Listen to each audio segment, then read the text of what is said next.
இரட்டிப்பான நன்மையை தருவேன் என்றிரே, இன்றைக்கே தருவேன் என்று வாக்குரைத்தீரே. இழந்ததை திரும்ப தருவேன் என்று சொன்னீரே, இரட்டிப்பான பங்கையும் தந்திடுவாரே.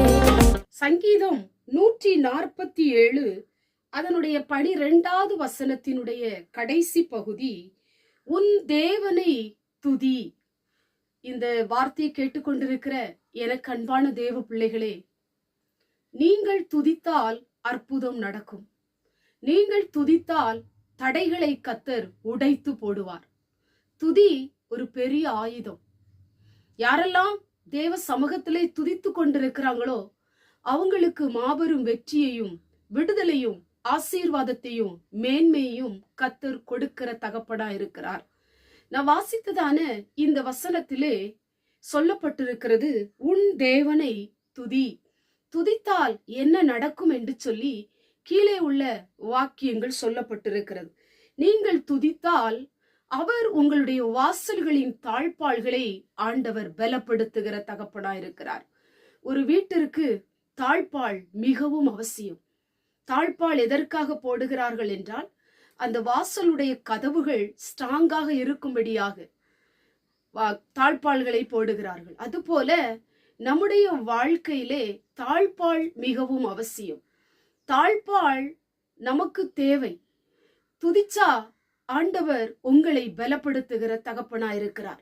சத்துரு தொடாதபடி, திருடனாகிய கிரியைகள் உள்ளே வராதபடிக்கு, அந்தகார வல்லமைகள் உங்களை தொடாதபடி, ஆபத்துகள், கண்ணிகள், நாசமோஷங்கள், சாத்தானுடைய மறைவான காரியங்கள், மனுஷனால் உருவாக்கப்படுகிற ஆயுதங்கள் உங்களை, உங்களுடைய குடும்பத்தை, உங்களுடைய கூடாரத்தை தொடாதபடிக்கு உங்களுடைய வாசல்களின் தாழ்பாள்களை அவர் துதியினால் அவர் பலப்படுத்துகிற தகப்பனா இருக்கிறார். 2வது, உன்னிடத்தில் உள்ள உன் பிள்ளைகளை ஆசீர்வதிக்கிற தகப்பனா இருக்கிறார். துதி ஒரு மனிதனை ஆசீர்வதித்துக் கொண்டே இருக்கும். துதி உங்க பிள்ளைகளை ஆசீர்வதித்துக் கொண்டே இருக்கும். உங்களை உயர்த்தி கொண்டே இருக்கும். உங்களை மேன்மைப்படுத்தி கொண்டே இருக்கும். நீங்கள் எதிர்பாராத நன்மைகளையும் அற்புதங்களையும் துதியினால நீங்கள் பெற்றுக்கொள்ள முடியும். அடுத்தது சொல்லப்பட்டிருக்கிறது, அவர் உன் எல்லைகளை சமாதானம் உள்ளவைகளாய் மாற்றுகிற தகப்பனாய் இருக்கிறார். இன்றைக்கு நம்முடைய வீட்டுக்குள்ளே நாம் சமாதானமாய் இருக்க வேண்டுமானால் நீங்கள் துதித்து கொண்டே இருக்க வேண்டும். உங்களுடைய வீட்டிலே துதியின் சத்தங்கள் எழும்பிக் கொண்டே இருக்கும். அப்பொழுதுதான் ஆண்டவர் உங்களை சமாதானமாய் கர்த்தர் வாழும்படி செய்வார். உங்களுடைய குடும்ப வாழ்க்கையில, உங்களுடைய தனிப்பட்ட வாழ்க்கையில, உங்க கூடார வாழ்க்கையில, வேலை ஸ்தலத்துல ஆண்டவர் உங்களுக்கு சமாதானத்தை தருவார்.